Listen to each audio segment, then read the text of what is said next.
आज आपको नजर रखनी है एक्सिस बैंक पर, क्योंकि यहां पर खबर आ रही है। एक तो एक्सिस बैंक ने कहा है 4:15 एक बड़ा स्ट्रेटेजिक अनाउंसमेंट कर सकते हैं, और अगर आप बाजार की बात माने तो लग रहा है जो सिटी बैंक और एक्सिस बैंक की डील की बात चल रही थी कई समय से, वो फाइनलाइज होगी और उसी की घोषणा करने के लिए एक्सिस बैंक ने प्रेस कॉन्फ्रेंस बनाई है। तो क्या है ये डील, क्या होंगे फायदे, किस तरह का बेनिफिट होगा एक्सिस बैंक को, जानते हैं इसके बारे में वरुण के साथ। वरुण बताएं इसके बारे में। डेफिनेटली दीप, तो देखिए जो 4:15 प्रेस कॉन्फ्रेंस है, बाजार मान के चल रहा है कि जो सिटी की रिटेल कारोबार को खरीदने की बातें लंबे समय से चल रही थी, उसी का ऐलान होते हुए नजर आएगा। हालांकि काफी सारे लोग इस रेस में थे, लेकिन एक्सिस का नाम जो है वो बार बार सामने निकल के आ रहा था और इसी का शायद आज औपचारिक ऐलान होगा।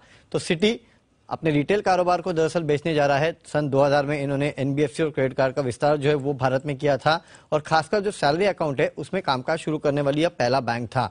नो डाउट एक्सिस के सामने अगर आप देखेंगे तो सिटी जो है वो भारत में थोड़ा छोटा बैंक है, लेकिन जो सिटी के खासकर जो कस्टमर्स है वो काफी प्रीमियम माने जाते हैं, और उसका एक बहुत बड़ा फायदा जो है वो एक्सिस को होगा। ये डील जो है करीब 2 से 2.5 बिलियन यानी $2.5 बिलियन के आसपास की मानी जा रही है। और अगर आप देखेंगे तो सिटी के पास कुल करीब 18,700 करोड़ के आसपास के जो रिटेल एसेट्स है वो है, उसमें 25% के आसपास लोन एसेट्स है। कुल अगर आप देखेंगे तो करीब 30,200 करोड़ के आसपास के सेविंग अकाउंट बैलेंसेस कंपनी के पास है। वहीं रिटेल में अगर आप देखेंगे इस कंपनी के पास खासकर होम लोन और कार्ड का सेगमेंट जो है वो सबसे ज्यादा बड़ा कारोबार है इस कंपनी का।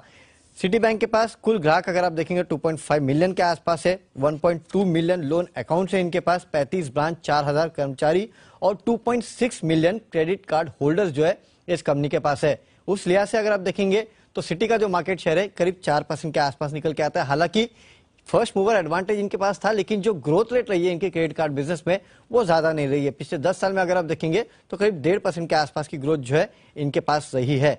तो इस लिहाज से अगर आप देखेंगे तो एक्सिस बैंक बड़ा है, क्योंककि करीब करीब 11-12 मिलियन के आसपास जो है एक्सिस बैंक के पास कस्टमर्स है क्रेडिट कार्ड के जो है, माफ कीजिएगा 11% के आसपास का इनका मार्केट शेयर है, 4% जो है सिटी का है। तो ये पूरा कंबाइन होने के बाद एक्सिस के पास जो मार्केट शेयर होगा क्रेडिट कार्ड बिजनेस में वो होगा करीब 15-16% के आसपास।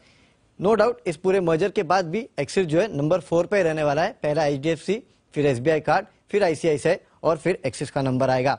बाकी फाइनेंशियल पे अगर आप नजर डालेंगे ना तो इस पूरे डील से इस कंपनी की ओवरऑल अगर आप देखेंगे तो आरओई में माना जा रहा है कि FY23 में 1 से 1.5% के आसपास का इजाफा जो है वो हो सकता है, और सीईटी कैपिटल जो है उसमें 2 से 3% के आसपास की गिरावट हो सकती है।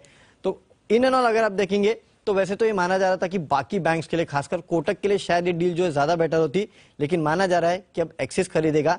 नो डाउट सिनर्जेटिक बेनिफिट्स उसके काफी होंगे, कुछ हद तक रेशियोज में फर्क पड़ेगा, और सीईटी जो है उसमें 2 से 3% के आसपास की गिरावट हो सकती है। तो ये है आपके लिए एक्सिस और सिटी की जो डील होने वाली है उस पर रखनी है नजर। बड़ा एक्शन इस पर आप एक्सपेक्ट करके चल सकते हैं। आइए एक बार जरा एक्सिस बैंक पर राय भी ले ली जाए, क्योंकि स्टॉक भी फोकस में है। किरण जी, कैसा लगता है सर एक्सिस बैंक का चार्ट? बैंकिंग में एक्सिस बैंक काफी स्ट्रांग चार्ट पैटर्न है, और जिस तरीके से ये अप मूव आ रहा है, मेरा मानना है कि इधर से हायर लेवल देखने को मिल जाने चाहिए। 730 का पोजिशनल मेरा स्टॉप लॉस रहेगा, और टारगेट्स के लिए मैं मानता हूँ 790, 800 तक जाने की दमखम ये स्टॉक बिल्कुल रखता है। तो ये है आपके लिए एक्सिस बैंक।